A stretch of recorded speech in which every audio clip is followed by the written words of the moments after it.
Scorpio, thanks for joining me for your June Astro Tarot forecast. I am shuffling the Legends Tarot by Anne Stokes. This is the same deck I used for the Psychic Tarot readings for June. I love the imagery. I always fall in love with all of the new tarot decks I have. Thank you for subscribing to this channel. If you're new here, I appreciate you visiting. Please consider a subscription. And thank you for choosing me for your private readings. Let's start. On June 3rd, we have a new moon at 12 degrees of Gemini, and this is a fresh new start in your house of intimacy, who you're connecting with, who you are deeply committed to. This could also be very sexual, very private, new connection. The 8th house is extremely intimate. This could also be a shared resources interest, an investor, a business partnership, taking relationship out of it. Since these are general readings, I like to go over all of the possibilities. There is a new interest that is intriguing Scorpio. Scorpio, you naturally govern the solar 8th house on the astrological wheel, and this is all about taboo energy and what is deep and dark, and you like it here. You like a bit of a mystery, and this new interest or intrigue in this area is stirring up the embers a little bit for you. This is a beautiful month for connection if you are looking to meet someone on a deeper level. This isn't really a lighthearted month. This is a deeper month for Scorpios. On the 4th, Mercury, the planet of communication, enters Cancer through June 26th. This is a great time for you to book a trip, the 9th house of travel, or to enroll in a course either online, abroad, or to get a certification of some type of educational experience. Mercury is a learning planet and all about how we study and learn and deal with information, and it's in a sector of knowledge, higher learning, and foreign travel, discovering something new to you. So Scorpio might have an intrigue of a new taste, a new interest here in the month of June.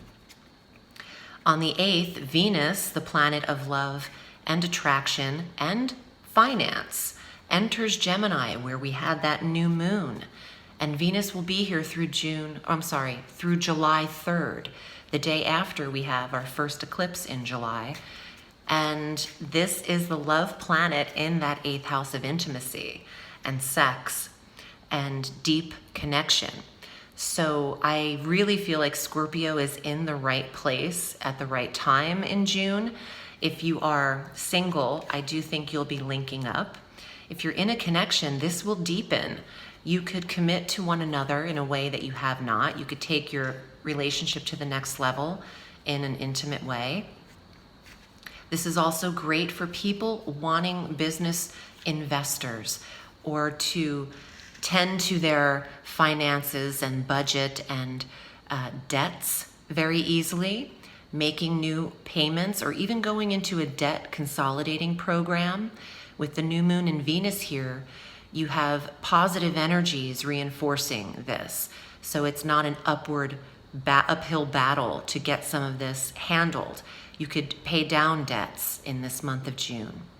And also the full moon on the 17th of June at 25 degrees of Sagittarius creates closure in the 2nd house of earnings or money. This could contribute to you paying down debts, paying off what you have as a balance in something, paying what is due. And also putting an end to any doubt in your confidence or self-worth. Put an end to self-deprecation or belittling yourself or judging yourself too harshly, judging your value too harshly. Our solstice is here on the 21st of June. The sun enters Cancer, again, that 9th house.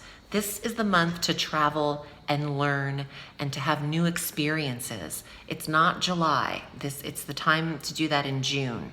July, we have those 2 eclipses on the 2nd and the 16th, and we also have our Mercury retrograde in July from the 7th through the 31st. So your sectors here are saying get your trips in June. And on the 21st, this is a brilliant time when the sun is in the 9th house to experience a place you've never been. And maybe with your intimate partner, take a risk. Book a trip, get a ticket, pay for it, surprise them. People love that. On the 26th of June, Mercury enters Leo. This is a very expressive placement in your career sector. Now we've got some work happening here at the latter end of the month on the 26th. The career could pick up for you, Scorpio, tending to commitments and details in your job, and also communicating with your boss or your authority figure, whoever you report to at this time. In the 10th house, you're selling yourself very effortlessly. You're pitching yourself with Mercury in the 10th house. You're asking for promotion. You're upgrading your position or title in your job. Meet with your bosses in the last 4 or 5 days of June and show them, express to them, or write out to them, Mercury, what you've achieved, what you feel you contribute to your position, and why you want your increase. That's the week to sell yourself. All right, let's see what's here, Scorpio, what comes up in the Tarot. I am running a special from May 26th through May 31st. If you select a 45-minute tarot reading for $130, you'll receive a full 60-minute Astro Tarot reading with me, and that's the special I'm offering for you. So if you haven't had a reading, please consider doing so. Here are your cards, Scorpio, for the month of June. 4 of Swords. Some of you are retreating, resting, taking the time to revive your spirit through a trip or travel or just rest. It could be a staycation, and you can just do a lot of fun things online. You could just be at home in your comfortable place, but you are not reporting to work. There seems to be a time of rest here available for Scorpio, whether you travel or not. Retreat. Knight of Swords. Look at this pretty card.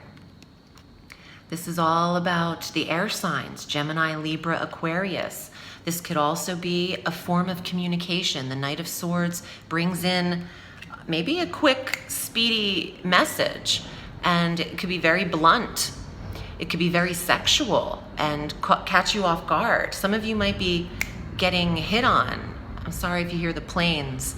It's Palm Springs. It's a vacation destination. They're coming in like wild people on Memorial Day weekend. The Knight of Swords, blunt, expressive energy. Someone could just be like, hey, sexy, you look good today. And you're like, whoa, it's on. Getting right to the point. Get to the point is what I'm hearing. Knave of Wands. Well, this is a little Princess of Fire. This is an Aries, Leo, Sagittarius energy. And it could also have to do with travel, movement, relocation, taking a little bit of a risk in your trip. So I like this month for Scorpios going on a little bit of an adventure. And why not bring one of these, either the air sign or the fire sign with you? 6 of Cups. This is an emotional card of nostalgia or an emotional connection that you either remember or from the past. The 6 of Cups is a memory card, and you could be reminded of someone as you meet them. There could be a familiarity to a connection, a deja vu, a kismet kind of intrigue. And Scorpio loves intrigue. So someone will keep you on your feet here, keep you on your toes. And I like that. You have one more card. Now you have the Queen of Coins. Look at this little nymph. She's the earth sign. You've got a little bit of everyone, Scorpio. Virgo, Capricorn, or Taurus energy, and she's the queen. This is also a commitment or mastering. It identifies you with mastering your environment and occupation. That last week of June, where you have potential to really sell yourself and gain what you're worth, this card could symbolize high attainment in levels of career. So ask for what you're worth. And if your boss is female, she'll be granting you this title or this monetary increase. I like this. I have faith in you for the month of June. I am wishing you a beautiful solstice. Remember, the sky is limitless, so reach for the stars.